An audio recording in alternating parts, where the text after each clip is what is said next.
समाज कल्याण देगा पेंशन धारकों को सौगात। सीएम पुष्कर सिंह धामी डीबीटी के जरिए करेंगे ट्रांसफर। सीएम आवास स्थित सभागार में होगा कार्यक्रम।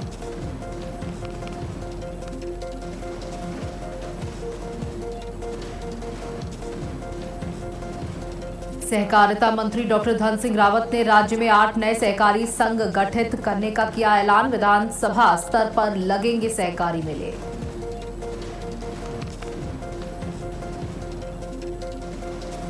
मसूरी में विवादित भवन हुए सील। 40 से 50 फ्लैटों पर की गई कार्रवाई। हाईकोर्ट के आदेश पर फ्लैट सील।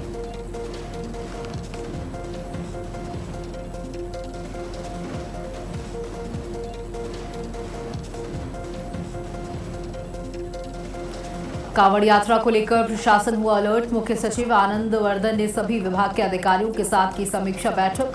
भीड़ प्रबंधन के लिए दिए सख्त निर्देश।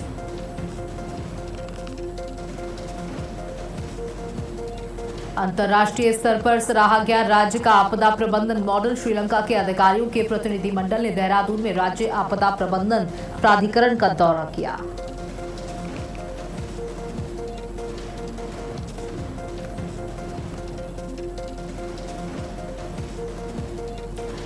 नमस्कार, आप देख रहे हैं भारत अपडेट। मैं हूं आपके साथ सौम्य अवस्थी। बुलेटिन की शुरुआत करेंगे खबर देहरादून से। सबसे पहले जहां समाज कल्याण देगा पेंशन धारकों को बड़ी सौगात। सीएम पुष्कर सिंह धामी डीबीटी के माध्यम से राशि ट्रांसफर करेंगे। विभाग में पंजीकृत लाभार्थियों को मिलेंगी पेंशन। सीएम आवास स्थित सभागार में होगा कार्यक्रम। शाम 5:30 बजे आयोजित होगा ये कार्यक्रम। विभाग में पंजीकृत लाभार्थियों को ट्रांसफर किए जाएंगे पैसे। सीएम आवास स्थित सभागार में ये कार्यक्रम आयोजित किया जाएगा। शाम 5:30 बजे इस कार्यक्रम का आयोजन होगा। इस कार्यक्रम में मुख्यमंत्री और तमाम लोग मौजूद होंगे। समाज कल्याण देगा पेंशन धारकों को बड़ी सौगात। सीएम पुष्कर सिंह धामी डीबीटी के माध्यम से ट्रांसफर करेंगे।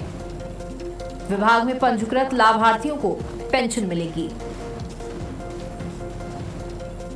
सीएम आवास स्थित सभागार में यह कार्यक्रम आयोजित होगा, जो कि शाम 5:30 बजे आयोजित होगा।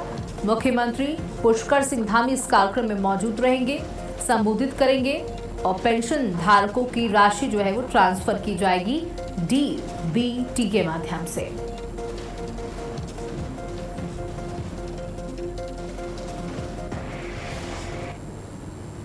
समाज कल्याण पेंशन धारकों को बड़ी सौगात देगा और इससे पेंशन धारकों को एक बड़ी मदद जरूर मिलती हुई देखी जा सकती है। पेंशन धारकों को ये बड़ी सौगात दी जाएगी।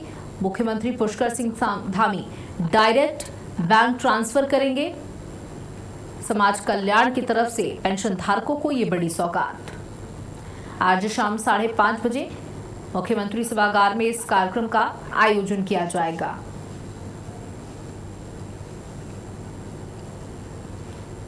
वहीं मुंबई में आयोजित भव्य सम्मेलन में मुख्यमंत्री पुष्कर सिंह धामी ने देश और विदेश में बसे उत्तराखंड मूल के लोगों से संवाद किया।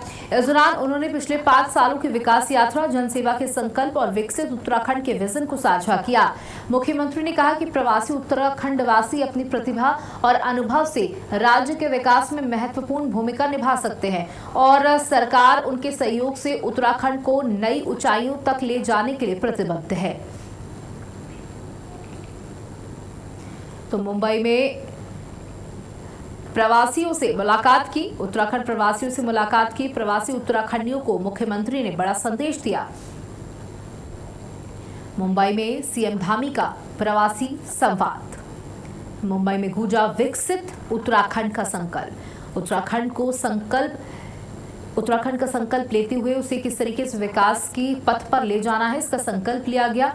प्रवासी उत्तराखंडियों से सीएम धामी ने संवाद स्थापित किया। मुंबई में सीएम धामी का ये प्रवासी संवाद कार्यक्रम में मुख्यमंत्री पुष्कर सिंह धामी पहुंचे थे, जो कि मुंबई में आयोजित हुआ था। प्रवासी निभाएं विकास की भागीदारी।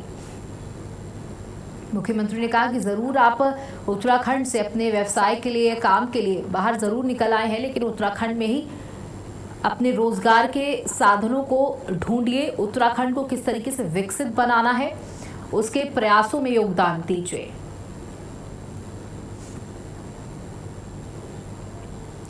उत्तराखंड को कैसे सशक्त किया जा सकता है, इसको लेकर के मुख्यमंत्री ने ये बड़ी बातें कही। उत्तराखंड में सहकारिता को और मजबूत करने की तैयारी शुरू हो गई है। सहकारिता मंत्री डॉक्टर धन सिंह रावत ने राज्य में 8 नए सहकारी संघ गठित करने का ऐलान किया। देहरादून में आयोजित सहकार मंथन कार्यक्रम में डॉक्टर धन सिंह रावत ने कहा कि प्रदेश में जल्द ही 8 नए सहकारी संघ बनाए जाएंगे। उन्होंने बताया कि अब जिला स्तर के साथ साथ विधानसभा क्षेत्र स्तर पर भी सहकारी मेलों का आयोजन होगा, ताकि किसानों, कारीगरों और महिला स्वयं सहायता समूह को अपने उत्पादों के लिए बेहतर बाजार मिल सके। कार्यक्रम में नाबार्ड द्वारा चयनित 13 उत्कृष्ट सहकारी समितियों को सम्मानित भी किया गया। तो विधानसभा स्तर पर लगेंगे सहकारी मेले। सहकारिता मंत्री डॉक्टर धन सिंह रावत ने ये बड़ा ऐलान किया। सहकारिता विस्तार पर सरकार का पूरा फोकस। और इस कार्यक्रम में मंत्री ने ये तमाम बड़ी बातें बताई। राज्य में बनेंगे 8 नए सहकारी संघ। विधानसभा स्तर पर लगेंगे ये सहकारी मेले। मंत्री डॉक्टर धन सिंह रावत ने ऐलान किया। राज्य में नदियों और जल स्रोतों को बचाने के लिए सरकार ने कोशिशें तेज कर दी हैं। सचिवालय में सारा की 7वीं बैठक में कई अहम प्रस्तावों पर चर्चा हुई। बागेश्वर की गरुड़ गंगा और पौड़ी की पश्चिमी नयार नदी के पुनर्जीवन के लिए करीब 60 करोड़ रुपए की योजनाएं पेश की गई। राज्य के सभी 13 जिलों में एक जनपद एक नदी योजना के तहत काम चल रहा है। अब तक 4490 जल स्रोतों की GIS मैपिंग की जा चुकी है और 697 धारा नालों की पहचान की गई है। हरिद्वार में भूजल स्तर बढ़ाने के लिए 49 आर्टिफिशियल रिचार्ज शाफ्ट बनाने का प्रस्ताव भी रखा गया है। बैठक में जल संरक्षण और विभिन्न विभागों के बेहतर समन्वय पर जोर दिया गया।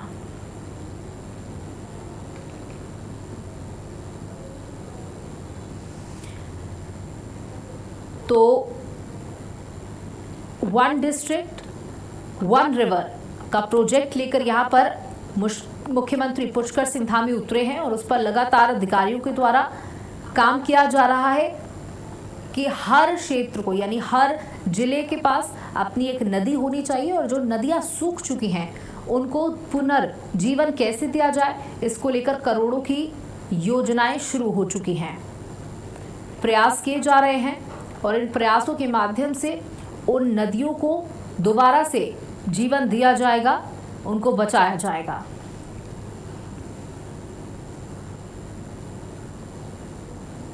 3 जुलाई को एक पत्र किसी संस्थान के द्वारा आता है कि साहब वहां पर इस तरह से कहीं पर कोई कर्मचारी जो है चोरी।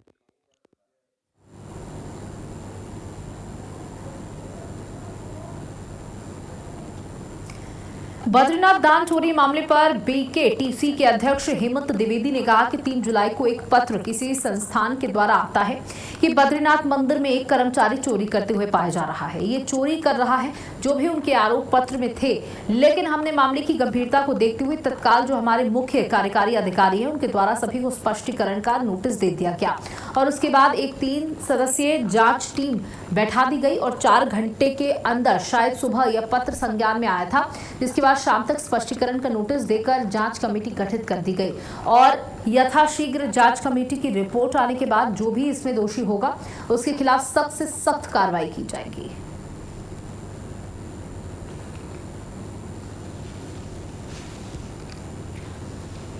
तो BKTC के अध्यक्ष ने ये जानकारी दी। उन्होंने कहा 3 सदस्यीय जांच समिति गठित कर दी गई है। इस पूरे मामले पर दोषियों पर कड़ी से कड़ी कार्रवाई की जाएगी।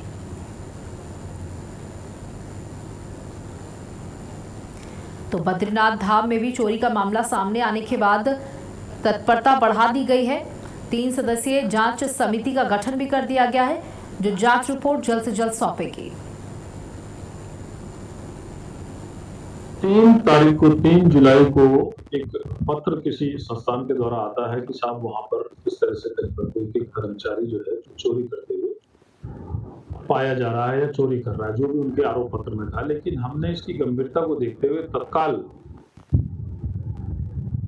जो हमारे मुख्य कार्यकारी अधिकारी हैं उनके द्वारा सभी को स्पष्टीकरण नोटिस दे दिया गया और उसके बाद ही एक 3 सदस्यीय जांच कमेटी बिठा दी गई है और 4 घंटे के अंदर शायद सवेरे ये पत्र संज्ञान में आया था 3 तारीख को, और शाम तक इस पर जांच कमेटी बनाने के साथ ही उनको सबको स्पष्टीकरण नोटिस देने के बाद इसमें जांच कमेटी गठित कर दी गई और यथाशीघ्र जांच कमेटी की रिपोर्ट आने के बाद में जो भी इसमें दोषी होगा उसके खिलाफ सख्त से सख्त कार्रवाई की जाएगी। लेकिन मैं ये बात भी बताना चाहता हूँ कि जिस तरह से इसको राम मंदिर अयोध्या या जिस तरह का ये प्रकरण चल रहा है उस प्रकरण को वहां से जोड़ने का प्रयास किया जा रहा है, और एक सनसनी पैदा करने के लिए और एक भ्रमित करने के लिए, क्योंकि ये लाखों करोड़ों लोगों की आस्था से जुड़ा हुआ है। फिर राम मंदिर चढ़ावा चोरी मामले के बीच ट्रस्ट में बड़े फैसलों की चर्चा तेज हो गई है। इस बीच स्वामी जगन्नाथ आश्रम के महंत लोकेश दास महाराज ने चंपत राय और अनिल मिश्रा के इस्तीफे को लेकर बड़ा बयान दिया। महंत लोकेश दास महाराज ने कहा कि चढ़ावा चोरी की घटना से पूरा सनातन समाज आहत है। उन्होंने दावा किया कि श्री राम जन्मभूमि ट्रस्ट की बैठक में चंपत राय, अनिल मिश्रा के इस्तीफे स्वीकार कर लिए गए। उनके मुताबिक चंपत राय ने कहा कि जब तक मामले का दोषी सामने नहीं आता तब तक वह इस पद पर नहीं रहना चाहते। महंत ने इसे स्वेच्छा से लिया गया फैसला बताते हुए कहा कि ट्रस्ट ने भी इसे स्वीकार किया है।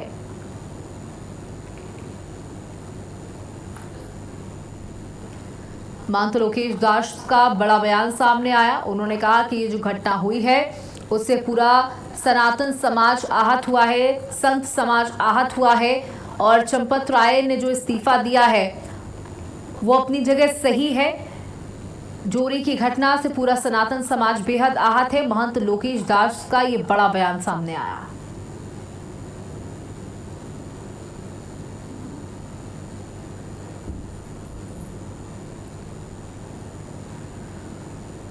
चोरी की घटना से पूरा सनातन समाज आहत हुआ है। देखिए, कल मीटिंग हुई थी और 3 घंटों तक ये मीटिंग चली थी और इस मीटिंग में कई अहम बातें सामने आई।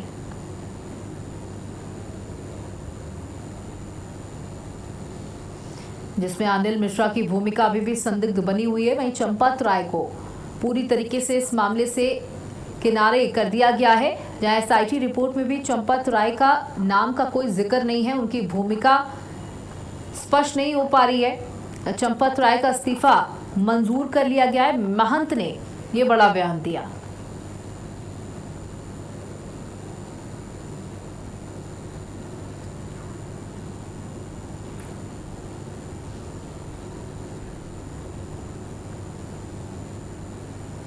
तो चंपत राय का इस्तीफा मंजूर कर लिया गया। महंत ने ये बड़ा बयान दिया। चोरी की घटना से उन्होंने कहा पूरा सनातन समाज आहत है, पूरा संत समाज आहत है। मैं भी बेहद दुखी हूँ क्योंकि लंबा इंतजार किया था प्रभु श्री राम के मंदिर के बनने का, और सभी को ये उम्मीद है कि अभी और दिव्य और भव्य मंदिर का निर्माण होता रहेगा। अभी मैंने गोपाल राव जी का बयान सुना है कि उन्होंने तो कह दिया कि 20,000 करोड़ का घपला है। मैं उनको कह देना चाहता हूं, आप किसी पर भी कोई भी इल्जाम लगाए जा रहे हैं, अगर आपके पास कोई भी प्रूफ हो, कोई भी तथ्य हो, उसको समाज के सामने रखिए, नहीं तो आप जैसे लोगों पर कानूनी कार्रवाई, क्योंकि संघ से भी एक मैसेज आया है कि जो इस तरह की झूठी बयानबाजी कर रहे हैं उनकी लीगल टीम उन पर नजर रख रही है, उनके ऊपर कानूनी कार्रवाई की जाएगी। अरे ये लोग क्या जाने राम भक्त पर गोलियां चलाने वाले। अभी जो केजरीवाल राम जन्मभूमि की जगह हॉस्पिटल मांग रहा था, पुलिस मांग रहा था, आज वो राम जी के ऊपर बोल रहे हैं।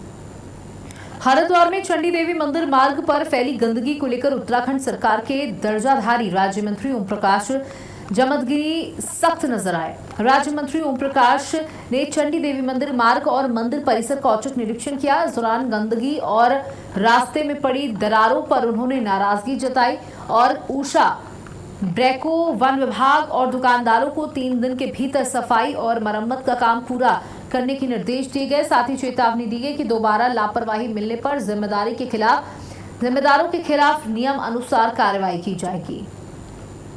तो लापरवाही पर कार्रवाई की चेतावनी देते हुए इन सभी कामों को ठीक करने के निर्देश दिए गए। चंडी देवी मार्ग पर गंदगी से नाराजगी।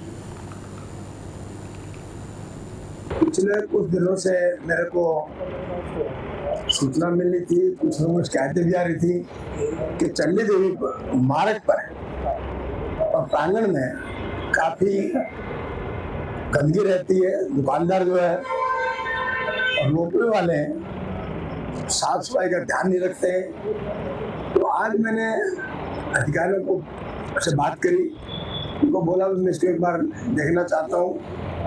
तो आज अधिकारियों को लेकर मैंने औचक निरीक्षण किया, तो वहाँ सही बात है कि रोपवे के पास जो रास्ता है, मार्ग है चंडी देवी का या लोगों को आने जाने का, वहाँ पे काफी गंदगी थी। वहाँ पे पानी की खाली बोतलें, चिप्स के रैपर, पन्नी, काफी ऐसा सामान पड़ा था जो जंगल के लिए, फॉरेस्ट के लिए हानिकारक है, गलत है। मसूरी में विवादित 6 मंजिला भवन पर प्रशासन का बड़ा एक्शन देखने को मिला। नगर पालिका और एमडीडीए ने संयुक्त कार्रवाई करते हुए करीब 40 से 50 फ्लैटों को दोबारा सील कर दिया। मासोनिक लॉन्च के पास स्थित इस भवन का निर्माण बिना स्वीकृति और फायर एनओसी के होने का आरोप है। उच्च न्यायालय के आदेश के बावजूद भवन में लोगों के रहने की शिकायत पर प्रशासन ने कार्रवाई की। 3 परिवारों ने मकान खाली करने का विरोध किया, जिसके बाद एसडीएम राहुल आनंद ने उन्हें 48 घंटे में भवन खाली करने का नोटिस दिया। चेतावनी दी गई कि तय समय के बाद प्रशासन बलपूर्वक कार्रवाई करेगा। अब मामले में सभी की निगाहें उच्च न्यायालय की अगली सुनवाई पर टिकी हुई हैं।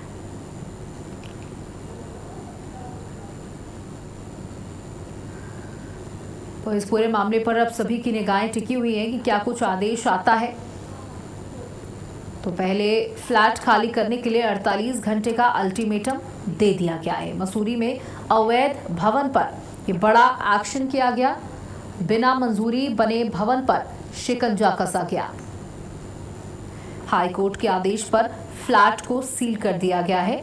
हाईकोर्ट के आदेश पर यह काम किया गया और 48 घंटे का अल्टीमेटम दिया गया है फ्लैट खाली करने को लेकर कि अपना सामान लेकर अपनी व्यवस्था कर ले, क्योंकि अवैध तरीके से इस भवन का निर्माण किया गया। है कि ये काफी पुराने समय से मैटर चल रहा है।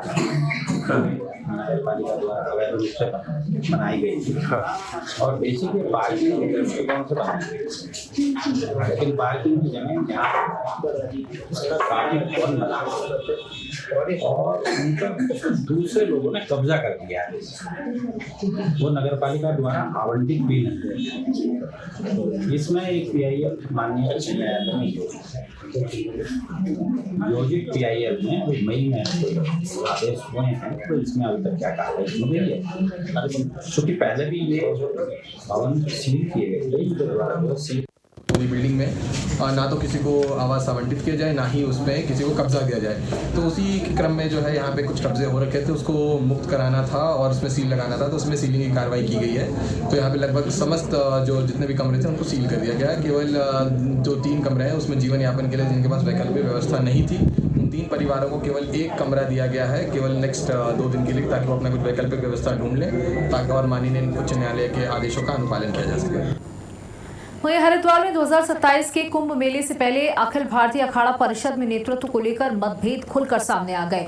अध्यक्ष पद को लेकर 2 अलग अलग दावे किए जा रहे हैं। निरंजनी अखाड़े के अध्यक्ष महंत रविंद्र पुरी ने खुद को अखिल भारतीय अखाड़ा परिषद का अध्यक्ष बताते हुए कहा कि फिलहाल अखाड़ों के 2 अलग अलग संगठन कार्यरत हैं। उन्होंने दावा किया कि कई प्रमुख अखाड़े उनके नेतृत्व वाली परिषद के साथ हैं। हालांकि महंत रविंद्र पुरी ने कहा कि यह मतभेद परिवार के अंदर का मामला है और इसका 2027 के कुंभ मेले पर कोई असर नहीं पड़ेगा। उन्होंने भरोसा जताया कि सभी अखाड़े मिलकर श्रद्धालु के लिए दिव्य, भव्य और सुव्यवस्थित कुंभ का आयोजन करेंगे। तो कुंभ 2027 से पहले मतभेदों की जो तलवार है वो सामने आई है, कुंभ पर नहीं पड़ेगा इसका कोई भी असर, उन्होंने साफ कर दिया। दिव्य, भव्य और सुव्यवस्थित कुंभ का आयोजन होगा।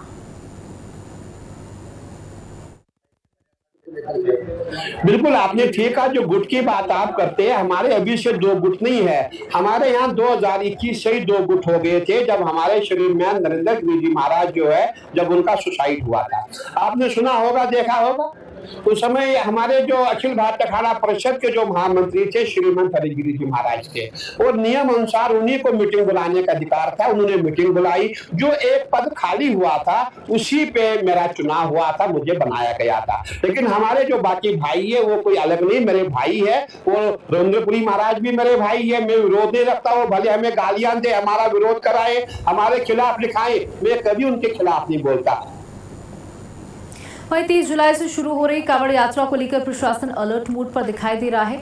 इसी को लेकर मुख्य सचिव आनंद वर्धन ने सभी विभाग के अधिकारियों के साथ बैठक की।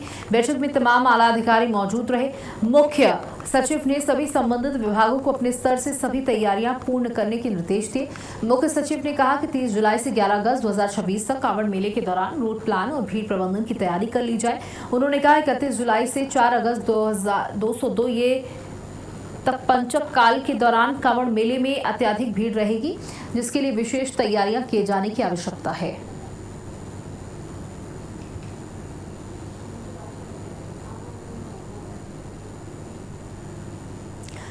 देखिए, मेले की तैयारी शुरू हो चुकी है। कुंभ मेले की तैयारियां शुरू हो चुकी हैं। संत समाज अपनी तैयारी कर रहा है, वहीं अधिकारी प्रशासन अपनी तैयारी कर रहे हैं कि व्यवस्थाएं दुरुस्त हों, क्योंकि बड़ी संख्या में लोग यहां पर आएंगे, स्नान करेंगे और किसी प्रकार की कोई दिक्कत ना होने पाए, भगदड़ की स्थिति ना पैदा होने पाए, ये सब कुछ ध्यान में रखा जाएगा। और देखिए, बड़ी बात ये है कि मौसम भी अब खराब होना शुरू हो चुका है, ज़बरदस्त बारिश हो रही है। इसकी वजह से सड़कें भी खराब हो जाएंगी, भूस्खलन की स्थिति भी देखी जाएगी, और जिसकी वजह से स्थितियों को दुरुस्त करना बहुत ज़रूरी हो जाएगा। वहीं केदारनाथ धाम के पास वासुकी ताल ट्रैक पर घने कोहरे और अत्यधिक धुंध के बीच रास्ता भटक गए एक यात्री को एसडीआरएफ की टीम ने सकुशल रेस्क्यू कर लिया। सूचना मिलते ही एसडीआरएफ की टीम ने मुश्किल ट्रैक पर सर्च ऑपरेशन चलाया। यात्री तक पहुंचकर उसे सुरक्षित केदारनाथ पहुंचाया गया। समय रहते हुए इस रेस्क्यू अभियान ने एक संभावित हादसे को टाल दिया। एसडीआरएफ ने यात्रियों से अपील की है कि खराब मौसम के दौरान ट्रैकिंग करते समय सतर्कता बरतें और मौसम की जानकारी लेकर ही यात्रा करें। वासुकी ताल ट्रैक पर सफल रेस्क्यू किया गया। एसडीआरएफ ने यात्री का रेस्क्यू किया। घने कोहरे में भटका था यात्री, जहां खराब मौसम में सतर्क रहने की सभी से अपील की गई।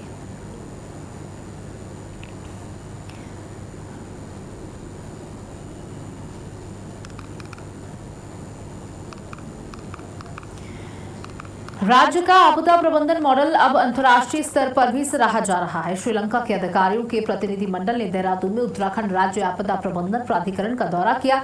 अधिकारियों ने राज्य की आपदा प्रबंधन, भूस्खलन जोखिम न्यूनीकरण की व्यवस्थाओं का अध्ययन किया। अधिकारियों ने आधुनिक तकनीकों, स्टेट इमरजेंसी ऑपरेशन सेंटर और वैज्ञानिक निगरानी प्रणाली की जानकारी दी। सचिव आपदा प्रबंधन विनोद कुमार सुमन ने कहा कि अंतर्राष्ट्रीय सहयोग से आपदा प्रबंधन और अधिक प्रभावी बनता है, जबकि एनसीजीजी ने इसे क्षमता निर्माण और अनुभवों के आदान प्रदान की दिशा में महत्वपूर्ण पहल बताया।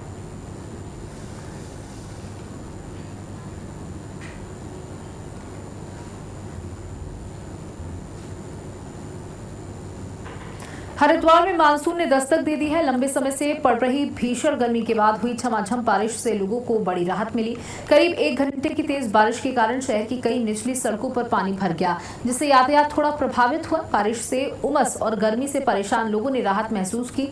बच्चों में बारिश को लेकर खासा उत्साह देखने को मिला और वो बारिश में खेलते नजर आए। किसानों ने भी इस बारिश को फसलों के लिए फायदेमंद बताया। मौसम विभाग के मुताबिक आने वाले 24 से 48 घंटों में भी हल्की से मध्यम बारिश की संभावना है। मानसून सक्रिय होने के बाद प्रशासन ने सभी विभागों को अलर्ट रहने और जलभराव जैसी समस्याओं से निपटने के निर्देश दिए। तो राज्य में बारिश का दौर शुरू हो चुका है। हरिद्वार में मानसून ने दस्तक दे दी है। झमाझम बारिश से लोगों को गर्मी से जरूर बड़ी राहत मिली। तापमान हरिद्वार में भी देखिए 40 से 45 डिग्री तक पहुंच रहा था, जिससे लोग गर्मी से बेहाल थे और झमाझम बारिश ने लोगों को गर्मी से बड़ी राहत पहुंचाई है। देखिए, पहाड़ों पर तो बारिश हो ही रही है, अब मैदानी क्षेत्रों में भी बारिश शुरू हो चुकी है। हरिद्वार में लोग इंतजार कर रहे थे कि कब बारिश होगी और अब हरिद्वार में भी बारिश देखी जा रही है। मौसम बदल चुका है, राज्य में बारिश का दौर शुरू हो चुका है। झमाझम बारिश से लोगों को इस तपती चिलचिलाती गर्मी से बड़ी राहत मिली।